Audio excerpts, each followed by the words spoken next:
Lord, വേഗം വരുന്ന കർത്താവായ യേശു ക്രിസ്തുവിൻ്റെ നാമത്തിൽ എല്ലാ വിശുദ്ധന്മാർക്കും സ്നേഹവന്ദനം. ഞാൻ എപ്പോഴും പറയാറില്ലേ, എല്ലാ വിശുദ്ധന്മാരെന്ന്. ആരാ വിശുദ്ധന്മാർ? കർത്താവായ യേശു ക്രിസ്തുവിൻ്റെ രക്തത്താൽ വിടിവിക്കപ്പെട്ട എല്ലാവരും വിശുദ്ധന്മാരാണ്. ഈ ലേഖനങ്ങളൊക്കെ എഴുതിയിരിക്കുന്നത് വിശുദ്ധന്മാർക്കാണ്. മരിച്ചു കഴിഞ്ഞിട്ട് ആരെങ്കിലും വിശുദ്ധനായിട്ട് പ്രഖ്യാപിക്കുന്ന ഒരു കാര്യമൊന്നും വേദപുസ്തകം പഠിപ്പിക്കുന്നില്ല. അപ്പോൾ ഇവിടെ ഇന്നും ഞാൻ ഒരു കാര്യം പ്രത്യേകം എടുത്തു പറയാൻ ആഗ്രഹിക്കുന്നു പറഞ്ഞാൽ, നമ്മൾ കർത്താവിൽ വിശ്വസിച്ച് പാപക്ഷമ പ്രാപിച്ച, വീണ്ടും ജനിച്ച ദൈവമക്കളായി തീർന്ന എല്ലാവരും വിശുദ്ധന്മാരാണ്. റോമിലുള്ള വിശുദ്ധന്മാർക്ക്, കൊരിന്തിലുള്ള വിശുദ്ധന്മാർക്ക്, എഫേസ്യസിലുള്ള വിശുദ്ധന്മാർക്ക് അതിൻ്റെ ആരംഭത്തിൽ തന്നെ അങ്ങനെ പറഞ്ഞുകൊണ്ടാണ് പൗലോസ്ലീഹ അത് തുടങ്ങുന്നത് തന്നെ. അപ്പോൾ നമ്മൾ വിശുദ്ധന്മാർ എങ്ങനെയായിരിക്കണം? നമ്മൾ കർത്താവിന് വേണ്ടി സൃഷ്ടിക്കപ്പെട്ടവരാണ്, കർത്താവിൻ്റെ വകയാണ്.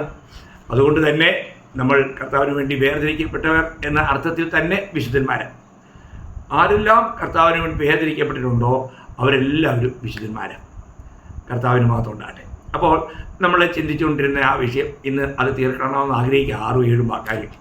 അപ്പോൾ ഞാൻ പറഞ്ഞല്ലോ, കർത്താവിൻ്റെ മഹത്വത്തിന് വേണ്ടി സൃഷ്ടിക്കപ്പെട്ട നാം ഓരോരുത്തരും ഏതെല്ലാം നിലയിൽ കർത്താവിനെ മഹത്വപ്പെടുത്താൻ കഴിയും എന്നുള്ളതിലെ 5 പോയിന്റുകൾ നമ്മൾ ഇന്നലെ വരെയും കണ്ടു. ഇന്ന് 6-7 പോയിന്റ് വളരെ സംക്ഷിപ്തമായിട്ട് പറഞ്ഞ് തീർക്കണമെന്നുള്ള ആഗ്രഹത്തിലാണ്.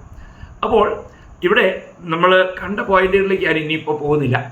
അതിൻ്റെ 6ാമത്തെ പോയിന്റ് നമ്മൾ വായിക്കുന്നത് 1 കൊരിന്ത്യർ അതിൻ്റെ 6-ാം അധ്യായം. 1 കൊരിന്ത്യർ അതിൻ്റെ 6-ാം അധ്യായം, അതിൻ്റെ 19-ഉം 20-ഉം വാക്യങ്ങൾ ഞാൻ വായിക്കാം. 1 കൊരിന്ത്യർ അതിൻ്റെ 6-ാം അധ്യായം, അതിൻ്റെ 19-ഉം 20-ഉം വാക്യം. ദൈവത്തിൻ്റെ ദാനമായി നിങ്ങളിൽ ഇരിക്കുന്ന പരിശുദ്ധാത്മാവിൻ്റെ മന്ദിരമാകുന്നു നിങ്ങളുടെ ശരീരമെന്നും നിങ്ങളെ വിലയ്ക്ക് വാങ്ങിയിരിക്കാൻ നിങ്ങൾ താന്താങ്ങൾക്കുള്ളവരല്ല എന്നും അറിയുന്നില്ലയോ? ആകയാൽ നിങ്ങളുടെ ശരീരം കൊണ്ട് ദൈവത്തെ മഹത്വപ്പെടുത്തുവിൻ. അപ്പോൾ ഇവിടുത്തെ വിഷയം നമ്മുടെ ശരീരത്തെ കൊണ്ട് ദൈവത്തെ മഹത്വപ്പെടുത്തണം. നമ്മൾ ഈ ലോകത്തിൽ വസിക്കുമ്പോൾ നമ്മൾ പരദേശികളാണ്, നാം താന്താങ്ങൾക്കുള്ളവരല്ല.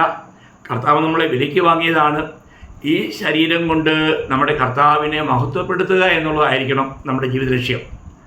അപ്പോൾ അതിനർത്ഥം ഒരു യഥാർത്ഥമായ വിശുദ്ധ ജീവിതം നമ്മൾ നയിക്കുക, കർത്താവിനെ മഹത്വപ്പെടുത്തുന്ന ഒരു ജീവിതം നയിക്കുക.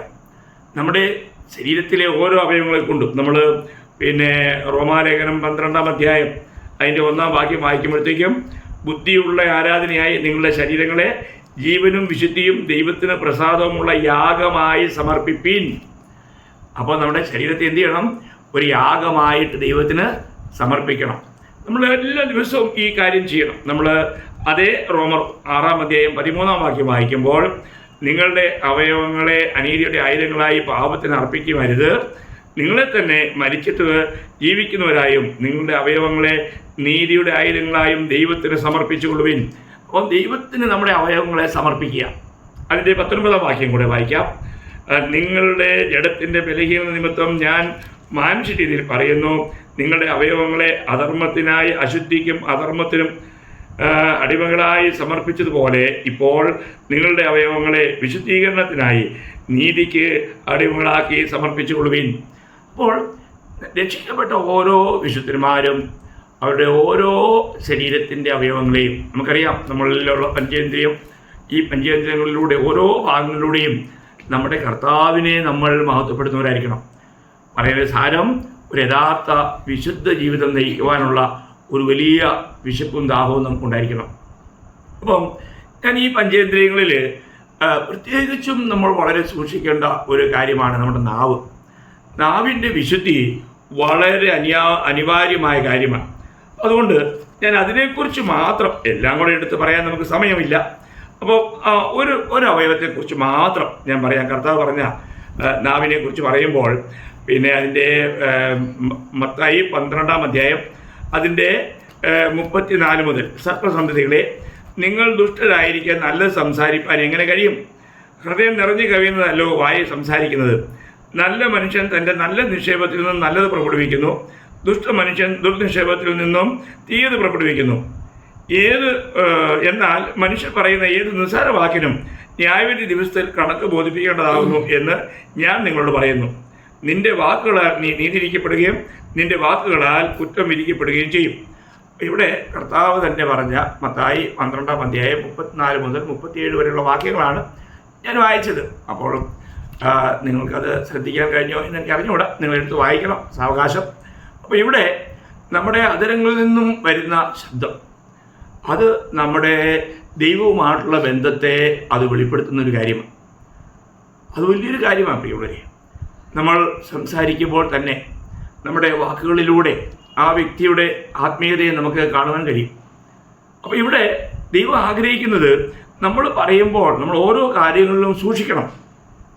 നമ്മൾ 1 ശമൂവേൽ 2:3 വായിക്കുന്നുണ്ട്, നിങ്ങൾ ഡംഭിച്ച് സംസാരിക്കരുത്. അപ്പോൾ ഇന്ന് ചിലരൊക്കെ സംസാരം ഒരു നികളത്തോടു കൂടിയാണ്. അങ്ങനെ സംസാരിക്കാൻ പാടില്ല. നമ്മുടെ ആ സംസാരം കേൾക്കുമ്പോൾ അറിയാം ചിലർ ഭയങ്കര ഒരു നികളഭാവം. നമ്മുടെ സംസാരങ്ങളെ നമ്മൾ വളരെ സൂക്ഷിക്കണം.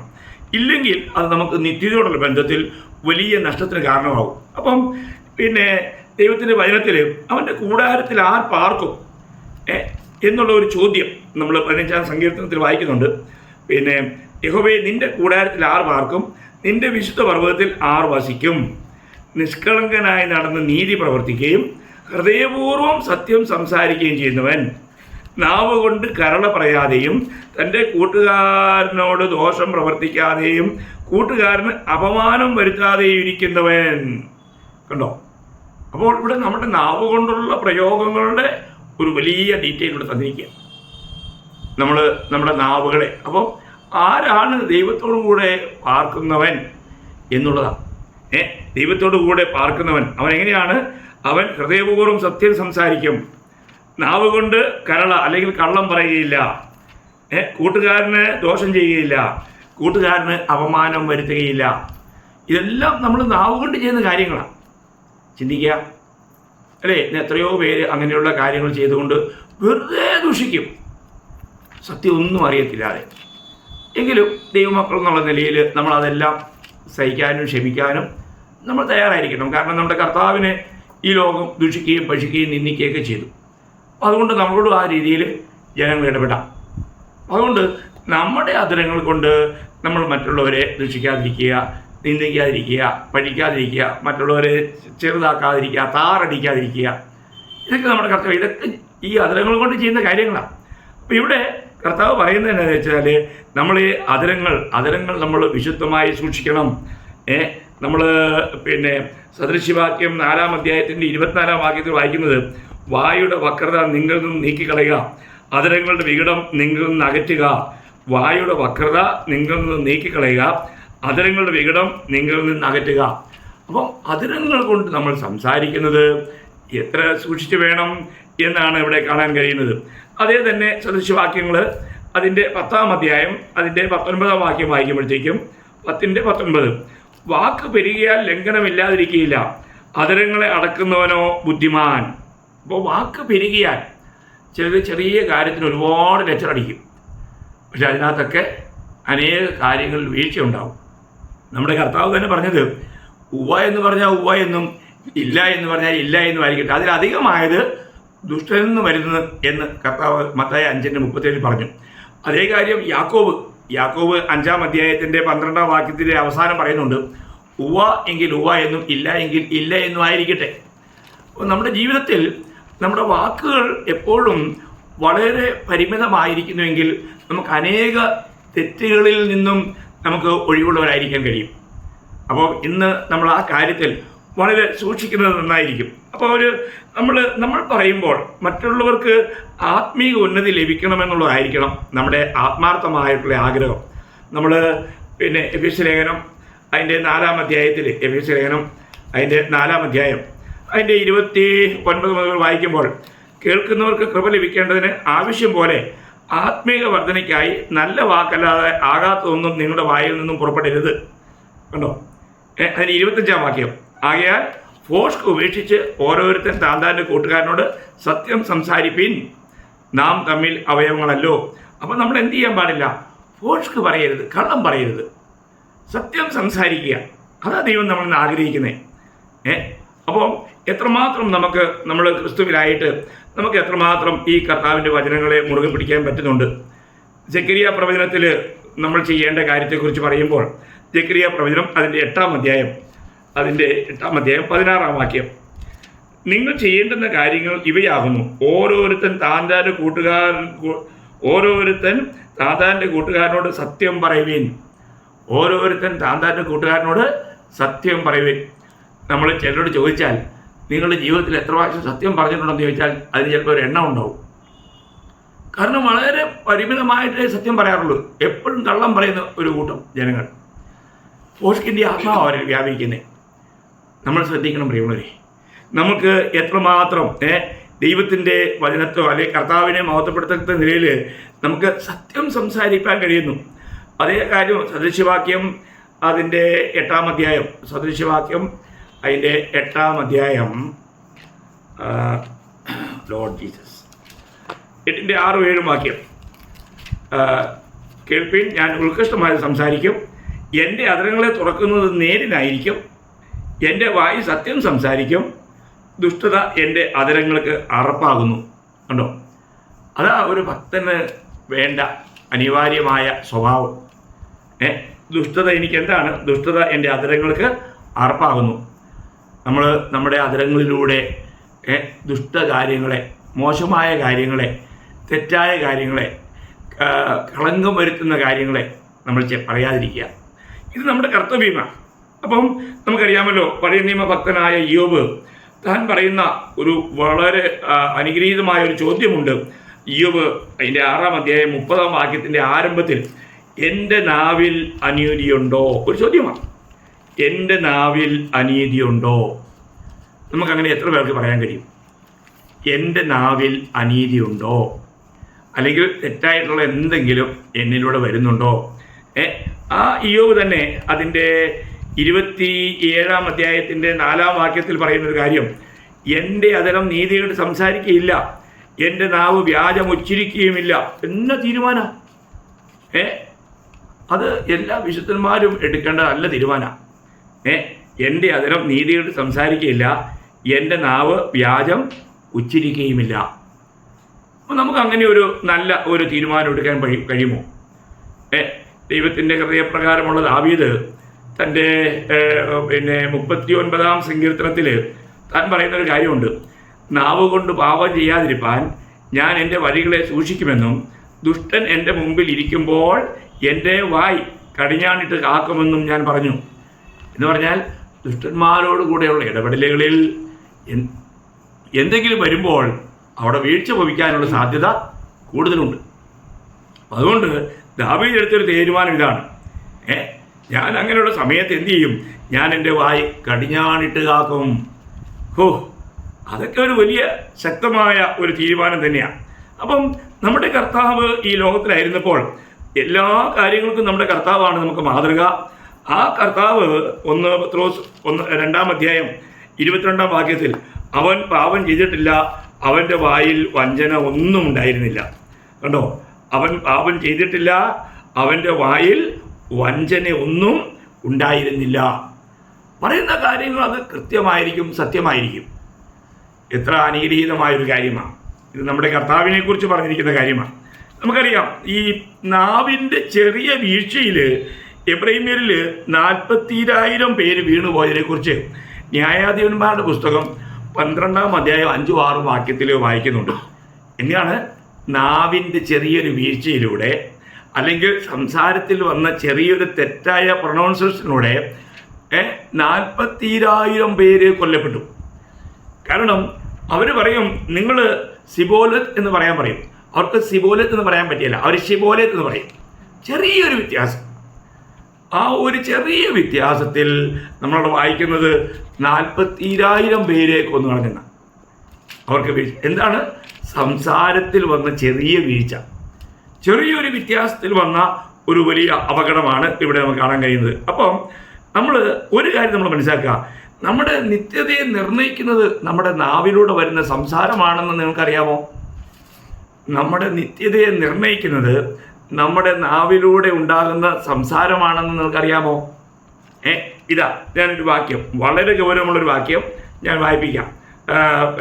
സദൃശ്യവാക്യം അതിൻ്റെ 18-ാം അധ്യായം അതിൻ്റെ 21 വാക്യം, 18:21. മരണവും ജീവനും നാവിൻ്റെ അധികാരത്തിലിരിക്കുന്നു, അതിലിഷ്ടപ്പെടുന്നവർ അതിൻ്റെ ഫലം അനുഭവിക്കും. മരണവും ജീവനും നാവിൻ്റെ അധികാരത്തിലിരിക്കുന്നു. കണ്ടോ? അപ്പോൾ നമ്മൾ ചെയ്യുന്ന ഈ നാവിലൂടെ ചെയ്യുന്ന കാര്യങ്ങളിലൂടെ, പറയുന്ന കാര്യങ്ങളിലൂടെ മരണം കൊയ്യുവാനിടയായിത്തീരും, ജീവനെ കൊയ്യുവാനിടയായിത്തീരും. നമ്മൾ എന്താണ് തിരഞ്ഞെടുക്കുന്നത് നാം എത്രമാത്രം ശ്രദ്ധിക്കണം. തിരുവചനത്തിൽ പറഞ്ഞിരിക്കുന്ന ഓരോ കാര്യങ്ങളൊക്കെ പൗലോസ് തിമോത്തിയോസിനോട് പറയുമ്പോഴത്തേക്കും തിമോത്തിയോസിനോട് പ്രത്യേകം എടുത്തു പറയുന്നൊരു കാര്യമുണ്ട്. തിമോത്തിയോസേ, നിന്റെ യൗവനം ആരും തുച്ഛീകരിക്കരുത്. പിന്നെ 1 തിമോത്തി 4:12 പറയാണ്, ആരും നിന്റെ യൗവനം തുച്ഛീകരിക്കരുത്. വാക്കിലും നടപ്പിലും സ്നേഹത്തിലും വിശ്വാസത്തിലും നിർമ്മലതയിലും വിശ്വാസികൾക്ക് മാതൃകയായിരിക്കാം. അപ്പോൾ അതിൽ ഒന്നാമത്തെ കാര്യം പറയാണ്, നീ വാക്കിൽ മാതൃകയായിരിക്കണം. വാക്ക് പറഞ്ഞാൽ അത് നിവർത്തിക്കണം. നമ്മൾ ഇരുവാക്കുകാരാകാൻ പാടില്ല. പറയുന്ന വാക്ക് അതുപോലെ നിവർത്തിക്കുവാൻ നമ്മൾ തയ്യാറാകണം. അത് ദൈവമക്കളോടുള്ള ബന്ധത്തിൽ വളരെ ഗൗരവമുള്ള കാര്യമാണ്. പലപ്പോഴും പലരും പല കാര്യങ്ങളും പറഞ്ഞു കഴിഞ്ഞാൽ ഇപ്പം നമ്മൾ കേൾക്കുന്നില്ല ട്രംപിനെ കുറിച്ച്. ട്രംപ് ഒരു പ്രാവശ്യം പറയുന്നതല്ല പിന്നെ പറയുന്നത്, അങ്ങോട്ടും ഇങ്ങോട്ടും മറിച്ചും തിരിച്ചുമൊക്കെ പറയും. ഇത് ലോക മനുഷ്യൻ്റെ കാര്യമാണ്. എന്നാൽ ദൈവമക്കൾ പറയുന്ന ഓരോ കാര്യങ്ങളും അതെത്ര മാത്രം വ്യക്തതയുള്ളതായിരിക്കണം, നിറവേറ്റുവാനായിട്ടുള്ള ഉത്സാഹം ഉണ്ടായിരിക്കണം. അപ്പോൾ ഇവിടെ നമുക്കറിയാം, പിന്നെ യാക്കോബ് തന്നെ ഈ ലേഖനം എഴുതുമ്പോൾ അവിടെ പറയുന്ന ഒരു കാര്യം, ഒരു വ്യക്തി, ഒരു വിശുദ്ധൻ നാവിനെ നിയന്ത്രിക്കുന്നുവെങ്കിൽ, നമ്മൾ യാക്കോബ് 3:2 വാക്യം, നാം എല്ലാവരും പലതിലും തെറ്റിപ്പോകുന്നു, ഒരുത്തൻ വാക്കിൽ തെറ്റാതിരുന്നാൽ അവൻ ശരീരത്തെ മുഴുവനും കണിയാനിട്ട് നടത്തുവാൻ ശക്തനായി സൽഗുണപൂർത്തിയുള്ള പുരുഷനാകുന്നു.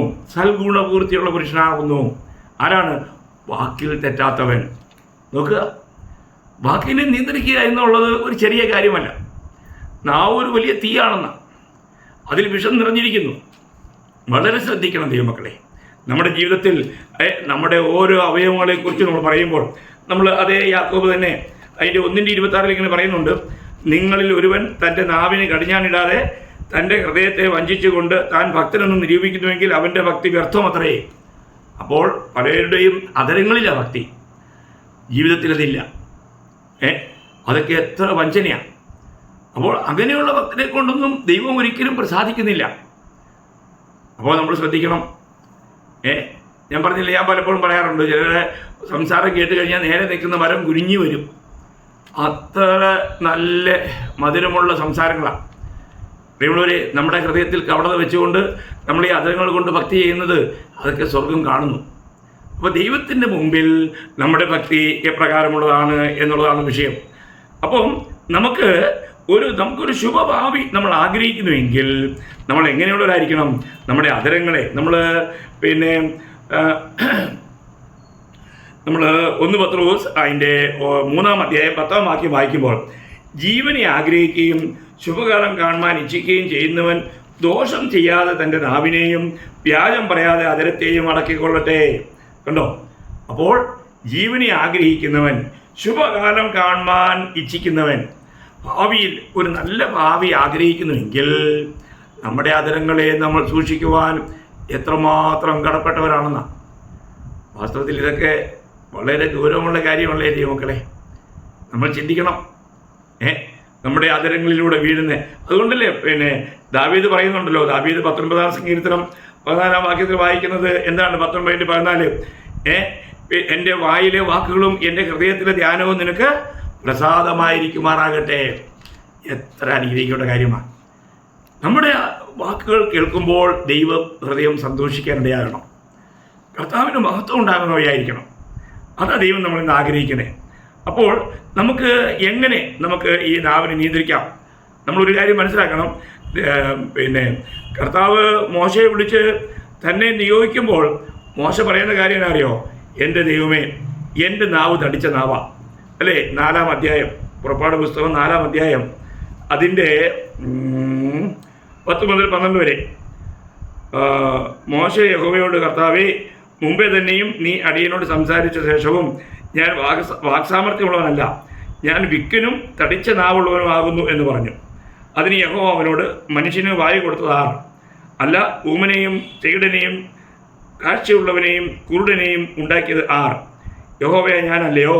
ആകയാൽ നീ ചെല്ലുക, ഞാൻ നിന്റെ വായോടുകൂടെ ഇരുന്ന് നീ സംസാരിക്കേണ്ടത് നിനക്ക് ഉപദേശിച്ചു തരും എന്ന് അരുളി ചെയ്തു. അപ്പോൾ ഇവിടെ എങ്ങനെയെങ്കിലും മോശ ഈ ദൗത്യത്തിൽ നിന്നും പിന്മാറുവാനായിട്ട് ആഗ്രഹിക്കുക. എന്നിട്ട് അവൻ പറയുന്നത് എനിക്ക് തടിച്ച നാവാണെന്നാണ്. അപ്പോൾ നമ്മളൊരു കാര്യം മനസ്സിലാക്കണം, നാവ് തന്ന ദൈവത്തെ, നമുക്കുള്ള കൃപയനുസരിച്ച് ദൈവത്തെ മഹത്വപ്പെടുത്തണം. അതാണ് ദൈവം നമ്മളിതിലൂടെ ആഗ്രഹിക്കുന്നത്. അതുകൊണ്ട് നമ്മുടെ സംസാരത്തിൻ്റെ ഭംഗിയോ പാട്ടിൻ്റെ ഈണമോ ഇതൊന്നുമല്ല, നമ്മുടെ ഹൃദയത്തിൻ്റെ ആഴങ്ങളിൽ നിന്നും ദൈവത്തെ മഹത്വപ്പെടുത്തുന്നുണ്ടോ എന്നുള്ളത് ആ സ്വർഗം നോക്കുന്നത്. അതുകൊണ്ട് ഓരോ കാര്യങ്ങളിലും നമുക്ക് രക്ഷിക്കപ്പെട്ട ഒരു വിശുദ്ധനെ സംബന്ധിച്ചിടത്തോളം വളരെ കൃത്യമായ ഒരു നിർണയം നാവിനോടുള്ള ബന്ധത്തിൽ ഉണ്ടായിരിക്കണം. നമ്മൾ സങ്കീർത്തനം 17:3 അതിൻ്റെ ബി പാട്ടിൽ വായിക്കുന്നത്, നീ എൻ്റെ വായി ലംഘനം ചെയ്യുകയില്ല എന്ന് ഞാൻ ഉറച്ചിരിക്കുന്നു. നോക്കുക, എൻ്റെ വായി ലംഘനം ചെയ്യുകയില്ല എന്ന് ഞാൻ ഉറച്ചിരിക്കുന്നു. ഇതും ദാവീദിൻ്റെ ഒരു പ്രാർത്ഥനയാണ്. കാരണം പറയുന്നത് എൻ്റെ വായി ലംഘനം ചെയ്യുകയില്ല എന്ന് ഞാൻ ഉറച്ചിരിക്കുന്നു. നമ്മളങ്ങനെ ഒരു നല്ല തീരുമാനം എടുത്തിട്ടുണ്ടോ? അങ്ങനെ എടുത്തിരുന്നെങ്കിൽ എത്ര നല്ലതായിരുന്നു. അപ്പോൾ നമ്മൾ ആയിരിക്കുന്നത് ഏറ്റവും അന്ത്യകാലത്താണ്. അന്ത്യകാല ലക്ഷണങ്ങളിൽ ഒന്നാണ് വമ്പ് പറയുന്ന നാവ്, അല്ലേ? 2 തിമോത്തി 3:2 പറയുന്നുണ്ട്, വമ്പ് പറയുന്ന നാവ്. ജനങ്ങൾ വമ്പ് പറയും, സത്യമല്ല, വമ്പ് പറയും. അങ്ങനെ പറയുന്നവർ എന്തായിരിക്കും? നമ്മൾ ദൈവത്തിൻ്റെ സത്യം സംസാരിക്കുന്നുവെങ്കിൽ നമ്മൾ ദൈവത്തിൻ്റെ വായായി മാറുമെന്ന നമ്മൾ യിരെമ്യാ പ്രവചനം അതിൻ്റെ 15-ാം അധ്യായം അതിൻ്റെ 19-ാം വാക്യത്തിൽ വായിക്കുന്നത് ഇങ്ങനെയാണ്, നീ മടങ്ങി വന്നാൽ ഞാൻ നിന്നെ എൻ്റെ മുമ്പാകെ നിൽപ്പാൻ തക്കവണ്ണം വീണ്ടും കൈക്കൊള്ളും. നീ അധമമായത് ഒഴിച്ച് ഉത്തമമായത് പ്രസ്താവിച്ചാൽ നീ എൻ്റെ വായ് പോലെയാകും. നീ എൻ്റെ വായ് പോലെയാകും. എന്തു ചെയ്യണം? നീ എന്തു ചെയ്യണം? നീ അധമമായത് ഉപേക്ഷിക്കണം. നീ അധമമായത് ഒഴിച്ച് ഉത്തമമായത് പ്രസ്താവിച്ചാൽ എത്ര വിലപ്പെട്ട കാര്യമാണ്. അപ്പോൾ ഒരു വിശുദ്ധനെ സംബന്ധിച്ചിടത്തോളം നമ്മുടെ അധരങ്ങൾ നമ്മൾ സൂക്ഷിക്കുക എന്നുള്ളത് വളരെ വിലപ്പെട്ട ഒരു കാര്യമാണ്. അപ്പോൾ ഈ നമ്മുടെ ജീവിതത്തിൽ വരുന്ന നമുക്ക് നിത്യതയിൽ വലിയ നഷ്ടങ്ങൾ ഉണ്ടാക്കി വയ്ക്കുന്ന ഒരു കാര്യമാണ് നമ്മുടെ അധരങ്ങളിലൂടെ വരുന്ന ശബ്ദങ്ങൾ എന്നുള്ളത് മറക്കരുത്. നമുക്കറിയാം, മോശ ശക്തനായ നേതാവായിരുന്നു, എന്നാൽ തൻ്റെ നാവ് പിഴച്ചു. അതുകൊണ്ട് തനിക്ക് ജനത്തെ കനാനിൽ എത്തിക്കാൻ കഴിഞ്ഞില്ല. താൻ വളരെയധികം ആഗ്രഹിച്ചു, ദൈവത്തോട് വളരെ കേണുവീണ് അപേക്ഷിച്ചു, എന്നാൽ തനിക്കത് കഴിഞ്ഞില്ല. എന്താ സംഭവിച്ചേ? നാവിലൂടെ നമ്മൾ 106-ാം സങ്കീർത്തനം 33-ാം വാക്യത്തിലും ഒപ്പം സംഖ്യാപുസ്തകം 20-ാം അധ്യായം അതിൻ്റെ 10ഉം 12ഉം വാക്യങ്ങളും വായിക്കുന്നുണ്ട്. അവന് തൻ്റെ ജനത്തെ വാഗ്ദത്ത ദേശത്തേക്ക് കൊണ്ടുപോകാൻ കഴിഞ്ഞില്ല. എന്താണ് സംഭവിച്ചത്? ദുശാഠ്യക്കാരെ എന്നുള്ള ഒരു കോപത്തിൽ വന്ന് പറഞ്ഞ ഒരു വാക്കാണ്. ചിന്തിക്കണം, നമ്മുടെ വാക്ക് വരുത്തി വയ്ക്കുന്ന വിന എത്ര ഭയങ്കരമാണെന്ന് നിത്യതയിൽ മാത്രമേ നമ്മൾ അറിയൂ.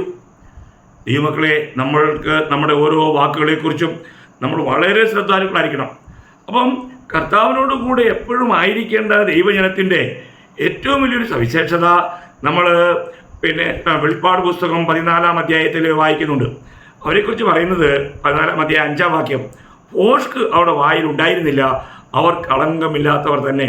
അപ്പോൾ കുഞ്ഞാടിനോടുകൂടെ കുഞ്ഞാട് പോകുന്നിടത്തൊക്കെ അവനെ അനുഗമിക്കുന്ന തൻ്റെ വിശുദ്ധന്മാരുടെ ഏറ്റവും വലിയൊരു ഗുണമായിട്ട് പറഞ്ഞിരിക്കുന്നത് ഭോഷ്ക് അവിടെ വായിൽ ഉണ്ടായിരുന്നില്ല, അവർ കളങ്കമില്ലാത്തവർ തന്നെ എന്ന. കളങ്കമില്ലാത്തവർ തന്നെ. അപ്പം നമ്മുടെ വായെ നമ്മൾ കാത്തുകൊള്ളണം. വായെ കാത്തുകൊള്ളുന്നവൻ എന്ത് ചെയ്യുന്നു എന്നറിയോ? വായെ കാത്തുകൊള്ളുന്നവൻ തൻ്റെ പ്രാണനെ സൂക്ഷിക്കുന്നു എന്നൊരു വാക്യം, സദൃശ്യവാക്യം 13:3. വായെ കാത്തുകൊള്ളുന്നവൻ പ്രാണനെ സൂക്ഷിക്കുന്നു. വായെ കാത്തുകൊള്ളുന്നവൻ പ്രാണനെ സൂക്ഷിക്കുന്നു. നോക്കണം, ഓരോ ദിവസവും നമ്മുടെ പ്രാണന്റെ രക്ഷയിൽ വളരുവാനായിട്ട് നമ്മൾ നാവുകളെ എത്രമാത്രം സൂക്ഷിക്കണം. ഇല്ലെങ്കിൽ നമ്മുടെ രക്ഷിക്കപ്പെട്ടുകൊണ്ടിരിക്കുന്ന അവസ്ഥയിൽ എന്തുമാത്രം വീഴ്ചകളുണ്ടാകാം. വളരെ ഗൗരവമായിട്ട് കാണേണ്ട പ്രിയമുള്ളവരെ, എല്ലാ ദൈവമക്കളും. അപ്പം നമുക്ക് നമ്മുടെ ജീവിതത്തിൽ യഥാർത്ഥത്തിൽ, കാരണം ഭോഷ്ക് എന്നുള്ളത് പിശാചിൽ നിന്ന് വരുന്നത്. അപ്പം ഞാനിവിടെ 7ാമത്തെ കാര്യം കൂടെ പറഞ്ഞ് അവസാനിപ്പിക്കാമെന്ന് വിചാരിക്കുക. കാരണം ഇന്നത് തീർക്കണമെന്നുള്ള ആഗ്രഹത്തിലാണ് ഞാൻ ഇച്ചിരി സ്പീഡിൽ കൂടുതൽ പോകുന്നത്. അപ്പോൾ ഇവിടെ നമ്മൾ എന്ത് ചെയ്യണം? നമ്മുടെ ശരീരത്തെ വിശുദ്ധമായി സൂക്ഷിക്കണം. അതിൽ ഞാനൊരു അവയവത്തിൻ്റെ കാര്യം മാത്രമേ എടുത്തുള്ളൂ, നാവ്. കാരണം നമ്മുടെ മുഴുവൻ ജീവിതത്തെയും കളങ്കിതമാക്കുന്നത് ഈ നാവ് കൊണ്ടാണ്. കാരണം ഒരു ചെറിയ തീ വനത്തെയും കത്തിക്കുന്നതെന്ന് പറഞ്ഞ പോലെ നമ്മുടെ ജീവചക്രത്തിന് തീ കൊളുത്തുന്നത് ഈ നാവാണ്. അതുകൊണ്ട് ഞാൻ നാവിനെ കുറിച്ച് മാത്രമേ അല്പം എടുക്കുന്നുള്ളൂ. ഇനി അവസാനം 7ാമത്തെ കാര്യം കൂടെ പറഞ്ഞ് ഞാൻ ഈ സബ്ജക്റ്റ് അവസാനിപ്പിക്കാമെന്ന് വിചാരിച്ച ദൈവത്തെ മഹത്വപ്പെടുത്തുന്ന 7ാമത്തെ കാര്യം നമ്മൾ അധികം ഫലം കായ്ക്കുന്നതിനാൽ എന്നുള്ളതാണ്. നമ്മൾ യോഹന്നാന്റെ സുവിശേഷം 15-ാം അധ്യായം അതിൻ്റെ 8ാം വാക്യം, നിങ്ങൾ വളരെ ഫലം കായ്ക്കുന്നതിനാൽ എൻ്റെ പിതാവ് മഹത്വപ്പെടുന്നു, അങ്ങനെ നിങ്ങൾ എൻ്റെ ശിഷ്യന്മാരാകും. അപ്പോൾ ഇവിടെ കർത്താവ് പറയുന്നത് നിങ്ങൾ വളരെ ഫലം കായ്ക്കുന്നതിനാൽ എൻ്റെ പിതാവ് മഹത്വപ്പെടുന്നു. ദൈവമക്കളെ, നമ്മൾ ഒരു കാര്യം മനസ്സിലാക്കണം. എല്ലാ കർത്താവിനാൽ തിരഞ്ഞെടുക്കപ്പെട്ട എല്ലാവരും, നമ്മളാരും കർത്താവിനെ തിരഞ്ഞെടുത്തല്ല, കർത്താവ് നമ്മളെ തിരഞ്ഞെടുത്ത. അപ്പോൾ നമ്മളെ കർത്താവ് തിരഞ്ഞെടുത്തപ്പോൾ കർത്താവിൻ്റെ ലക്ഷ്യം എന്താണെന്ന് അതേ യോഹന്നാൻ 15:16 പറഞ്ഞിട്ടുണ്ട്. നിങ്ങൾ എന്നെയല്ല, ഞാൻ നിങ്ങളെ തിരഞ്ഞെടുത്തു, നിങ്ങൾ പോയി ഫലം കായ്ക്കേണ്ടതിനാക്കി വെച്ചുമിരിക്കുന്ന. അപ്പോൾ നമ്മൾ പോയി ഫലം കായ്ക്കണമെന്നുള്ളതാണ് നമ്മളെ തിരഞ്ഞെടുത്ത നമ്മുടെ കർത്താവിൻ്റെ ലക്ഷ്യം. അപ്പം അതുകൊണ്ട് നമ്മൾ ഫലം കായ്ക്കുന്നുണ്ടോ എന്നുള്ള വിഷയം. അതിൻ്റെ 2ാം വാക്യം 15-ാം അധ്യായത്തിൽ തന്നെ ഒരുപാട് കാര്യങ്ങളുണ്ട്. അതിൻ്റെ 2ാം വാക്യത്തിൽ നമ്മൾ വായിക്കുന്നത് 15-2, എന്നിൽ കായ്ക്കാത്ത കൊമ്പൊക്കെയും അവൻ നീക്കിക്കളയുന്നു, കായ്ക്കുന്നതൊക്കെയും അധിക ഫലം കായ്ക്കേണ്ടതിന് ചെത്തി വെടിപ്പാക്കുന്നു. കണ്ടോ? കായ്ക്കുന്നതിനെ അധിക ഫലം കായ്ക്കുവാൻ ചെത്തി വെടിപ്പാക്കുന്നു എന്ന് പറഞ്ഞാൽ വിശുദ്ധന്മാരുടെ ജീവിതത്തിൽ ഒരിക്കലും പ്രതീക്ഷിക്കാത്ത നിലയിലുള്ള അനേക കഷ്ടങ്ങൾ, വേദനകൾ, പ്രതികൂലങ്ങളെല്ലാം ഉണ്ടാകും. ഇതൊക്കെ എന്തിനു വേണ്ടിയാണെന്നാ? അധിക ഫലം കായ്ക്കുവാൻ. കാരണം നമ്മൾ അധിക ഫലം കായ്ക്കണമെന്നുള്ളതാണ് ദൈവത്തിൻ്റെ ആഗ്രഹം. നമ്മൾ അല്പഫലം കായ്ച്ചാൽ പോരാ, നമ്മൾ അധിക ഫലം കായ്ക്കുന്നതായിരിക്കണം. ഇനി അതിൻ്റെ 5-ാം വാക്യം ഒന്ന് ശ്രദ്ധിച്ചാട്ടെ. 5-ാം വാക്യം, ഞാൻ മുന്തിരിവള്ളിയും നിങ്ങൾ കൊമ്പുകളുമാകുന്നു, ഒരുത്തന് എന്നിലും ഞാൻ അവനിലും വസിക്കുന്നുവെങ്കിൽ അവൻ വളരെ ഫലം കായ്ക്കും. കണ്ടോ? അവൻ വളരെ ഫലം കായ്ക്കും. ആരാ? കർത്താവിൽ വസിക്കുന്നവൻ. എത്ര വിലപ്പെട്ട കാര്യമാണ്. അപ്പോൾ പിതാവായ ദൈവം നമ്മളെ ക്രിസ്തുവിലാക്കി വെച്ചിരിക്കുന്നു. നാം ക്രിസ്തുവിലായിരിക്കുക, ക്രിസ്തു നമ്മിലായിരിക്കുക എന്നുള്ളതാണ് വലിയ പ്രാധാന്യമുള്ള കാര്യം. ഞാനിന്ന് എവിടെയായിരിക്കുന്നു? ഞാൻ ക്രിസ്തുവിലായിരിക്കുന്നു. ക്രിസ്തുവിലല്ലാത്ത ഒരു ജീവിതം ഒരിക്കലും ഫലവത്തായൊരു ജീവിതം ആയിരിക്കില്ല. ഇന്ന് അനേകരും ഈ കാര്യത്തിൽ അവർ ഒരു സ്വയശോധന കഴിക്കുന്നില്ല. ദൈവമക്കളെല്ലാം മനസ്സിലാക്കണം, നമ്മൾ ക്രിസ്തുവിലാക്കി വെച്ചിരിക്കുന്നത് കൊണ്ടാണ് നമ്മൾ ഫലം കായ്ക്കുന്നത്. ഇത് നമ്മുടെ പരിശ്രമഫലമൊന്നുമല്ല. ഇത് നാം കർത്താവിലായിരിക്കുന്നു എന്നുള്ളത് കൊണ്ട് മാത്രമാണ് നമുക്ക് ഫലം കായ്ക്കാൻ കഴിയുന്നത്. അപ്പോൾ ഇന്നൊരു ഫലവത്തായ ജീവിതമാണോ നാം നയിക്കുന്നത്? ഞാൻ ക്രിസ്തുവിലാണെങ്കിൽ ഞാൻ ഏത് സമയത്തും കർത്താവിന് വേണ്ടി വളരെ ഫലം കായ്ക്കുന്ന ഒരു അനുഭവമായിരിക്കും എനിക്കുണ്ടായിരിക്കുക. ആ അനുഭവം നമുക്കുണ്ടോ എന്നാണ് നമ്മൾ പരിശോധിക്കേണ്ടത്. അങ്ങനെ നിങ്ങൾ അധികം ഫലം കായ്ക്കുന്നതിനാൽ എൻ്റെ പിതാവ് മഹത്വപ്പെടുന്നു. ദൈവമക്കളെ, നമ്മൾ നമ്മളെക്കുറിച്ച് ചിന്തിക്കണം. യഥാർത്ഥത്തിൽ നമ്മളെക്കുറിച്ച് നമ്മളെ മഹത്വത്തിന് വേണ്ടി വേർതിരിച്ച ഈ കർത്താവിൻ്റെ നാമം നമ്മളിലൂടെ മഹത്വപ്പെടുന്നുണ്ടോ? ഞാനിവിടെ പറഞ്ഞ 7 കാര്യങ്ങൾ പെട്ടെന്നൊന്ന് ഓർപ്പിച്ച് ഞാനങ്ങ് നിർത്താൻ പോവുകയാണ്. നിങ്ങൾക്ക് അത് പെട്ടെന്നൊന്ന് കേൾക്കണമെന്ന് ആഗ്രഹം ഉണ്ടായിരുന്നല്ലേ? എന്നാൽ ഇന്നതാ തീർന്നിരിക്കുക. തീരത്തില്ല, എന്നാൽ തീർക്കുക. അപ്പോൾ ഒന്നാമത് ഞാൻ പറഞ്ഞു, നമ്മൾ സ്തോത്രം എന്ന യാഗം അർപ്പിക്കുന്നവൻ ദൈവത്തെ മഹത്വപ്പെടുത്തുന്നു. 2ാമത് ഞാൻ പറഞ്ഞു, ദൈവം നമുക്ക് തന്ന പ്രവൃത്തി, ദൈവം എല്ലാ വിശുദ്ധന്മാർക്കും കൃത്യമായൊരു പ്രവൃത്തി ഏൽപ്പിച്ചിട്ടുണ്ട്. ആ പ്രവൃത്തി തികയ്ക്കുന്നതിലൂടെ നാം ദൈവത്തെ മഹത്വപ്പെടുത്തുന്നു. നമ്മളതിൽ വിശ്വസ്തരായിരിക്കണം. നമ്മൾ വിചാരിക്കുന്ന കാര്യങ്ങളിൽ നമ്മൾ കാര്യവിചാരകന്മാർ വിശ്വസ്തരായിരിക്കണം. നോക്കുക, 3ാമത്തെ കാര്യം നമ്മൾ കണ്ടത്, നാം സൽപ്രവൃത്തികൾ ചെയ്യുന്നതിലൂടെ. നമ്മളാരും സൽപ്രവൃത്തികൾ ചെയ്ത് രക്ഷിക്കപ്പെട്ടവരല്ല, എന്നാൽ രക്ഷിക്കപ്പെട്ടവർ സൽപ്രവൃത്തികൾ ചെയ്യേണ്ടവരാകുന്നു. ഈ കാര്യം വളരെ ഗൗരവമായി, അതിനെ നിസ്സാരമായിട്ട് എണ്ണരുത് ദൈവമക്കളെ. നമുക്ക് സൽപ്രവൃത്തികളിൽ നാം മുൻപരായിരിക്കണം. ഞാൻ അന്ന് വളരെ തീത്തോസിൻ്റെ ലേഖനത്തിൽ നിന്നും അനേക കാര്യങ്ങൾ എടുത്തു പറയുന്നുണ്ട്. 5 കാര്യം വളരെ ഗൗരവമായി തീത്തോസ് അത് പഠിപ്പിക്കുന്നുണ്ട്. തീത്തോസിൻ്റെ ലേഖനത്തിൽ പൗലോസിനെ പഠിപ്പിക്കുന്നുണ്ട്. നിങ്ങൾ ശ്രദ്ധിക്കുക. നാലാമത്തെ കാര്യം ഞാൻ പറഞ്ഞത്, നാം ആത്മാക്കളെ ദൈവത്തിനായി നേടുന്നതിലൂടെ, നമ്മൾ ആത്മാക്കളെ നേടുന്നതിന് വേണ്ടിയാണ് ദൈവം നമ്മളെ ആക്കി വെച്ചിരിക്കുന്നത്. ഇന്ന് നമുക്ക് നമ്മളിലൂടെ നമ്മൾ കർത്താവിന് ഉപയോഗിക്കാൻ കഴിഞ്ഞോ? കർത്താവ് യജമാനന് ഉപയോഗമുള്ളൊരു പാത്രമായി നമ്മൾ തീർന്നോ? നമ്മൾ എവിടെയെല്ലാം പോകുന്നുണ്ടോ അവിടെയെല്ലാം കർത്താവിന് വേണ്ടി അനേക ജീവിതങ്ങളെ നേടുന്നവരായിരിക്കണം. സഭകൾ സ്ഥാപിക്കപ്പെടണം, അവിടെയെല്ലാം കൂട്ടായ്മകൾ ഉണ്ടാകണം. അങ്ങനെ ഉണ്ടാകുന്നുണ്ടോ? എനിക്ക് വളരെ പ്രാഗൽഭ്യത്തോടെ പറയാൻ കഴിയും. കർത്താവ് എവിടെയെല്ലാം അയച്ചോ അവിടെയെല്ലാം ഓരോ കൂട്ടങ്ങളെ കർത്താവ് എഴുന്നേൽപ്പിച്ചു. വളരെ അനുഗ്രഹീതമായ നിലയിൽ ഇന്നയോളം കർത്താവ് നടത്തി. ദൈവമക്കളെ, നമ്മൾ നിശ്ചയമായിട്ടും നമ്മൾ കർത്താവിൻ്റെ നാമം നമ്മളിലൂടെ മഹത്വപ്പെടണമെങ്കിൽ നമ്മൾ ആത്മാക്കളെ നേടുന്നവരായിരിക്കണം. വീണ്ടും നമ്മൾ അഞ്ചാമത് നമ്മൾ കണ്ടത് ഐക്യത്തെക്കുറിച്ചാണ്. ഐക്യം. ദൈവമക്കളെ, നമ്മുടെ ഐക്യം, നമ്മൾ ഒരു മനസ്സുള്ളവരായിരിക്കണം. നമ്മൾ ഒരിക്കലും ഭിന്നത ഒരിക്കലും വരാതെ. ദൈവത്തിൻ്റെ ആത്മാവിൻ്റെ പ്രവൃത്തി ഐക്യത, പിശാചിൻ്റെ പ്രവൃത്തിയാണ് എന്താണ്? അത് നശിപ്പിക്കുക, ഐക്യത്തെ നഷ്ടപ്പെടുത്തുക. നോക്കുക, നമ്മൾ ഒരിക്കലും ഭവനത്തിലാകട്ടെ സഭയിലാകട്ടെ നമ്മൾ മറ്റുള്ളവർക്ക് ഇടർച്ചയ്ക്കോ അല്ല ഐക്യം നഷ്ടപ്പെടുന്നതിനോ ഒരു കാരണമാകാൻ പാടില്ല. സഭയ്ക്ക് ഒരിക്കലും നാം ഇടർച്ചയാകരുത്. അത് ഭയങ്കര ശാപമാണ്, അത് ഭയങ്കര ശിക്ഷാവിധിയാണ്. വളരെ സൂക്ഷിക്കണേ ദൈവമക്കളെ. ആറാമത് നമ്മൾ കണ്ടത്, നമ്മൾ ശരീരത്തെ നമ്മൾ വിശുദ്ധമായി സൂക്ഷിക്കുന്നതിലൂടെ ദൈവനാമം മഹത്വപ്പെടുന്നു. നമ്മുടെ ഓരോ അവയവങ്ങളിലൂടെയും നമ്മുടെ പഞ്ചേന്ദ്രിയങ്ങളിലൂടെ ദൈവത്തെ മഹത്വപ്പെടുത്തത്തക്ക നിലയിൽ ഇതിനെ വിശുദ്ധമായി സൂക്ഷിപ്പാൻ നമുക്കൊരു വലിയ കടപ്പാടുണ്ട്. ഏഴാമത്തെ കാര്യം നമ്മൾ പറഞ്ഞത്, നാം അധികമായി ഫലം കായ്ക്കുന്നതിനാൽ കർത്താവ് മഹത്വപ്പെടുത്തുന്നു. അപ്പോൾ ഇന്ന് നമുക്ക് വളരെ ഈ അധിക ഫലം കായ്ക്കാൻ എന്ത് ചെയ്യണം? അതിന് 3 മരണം ആവശ്യമാണ്. നമ്മൾ ജഡത്തിന്, ലോകത്തിന്, പാപത്തിന് ഈ 3 മരണം ആവശ്യമാണ്. ഞാൻ ഇതൊക്കെ ഡീറ്റെയിൽ ആയിട്ട് എടുക്കാൻ ഇപ്പോൾ സമയമില്ലാത്തതുകൊണ്ട് ഞാനങ്ങ് ചുരുക്കിയതാണ്. ഈ 3 മരണവും നടന്നിട്ടുണ്ടെങ്കിൽ, എന്തിനൊക്കെ?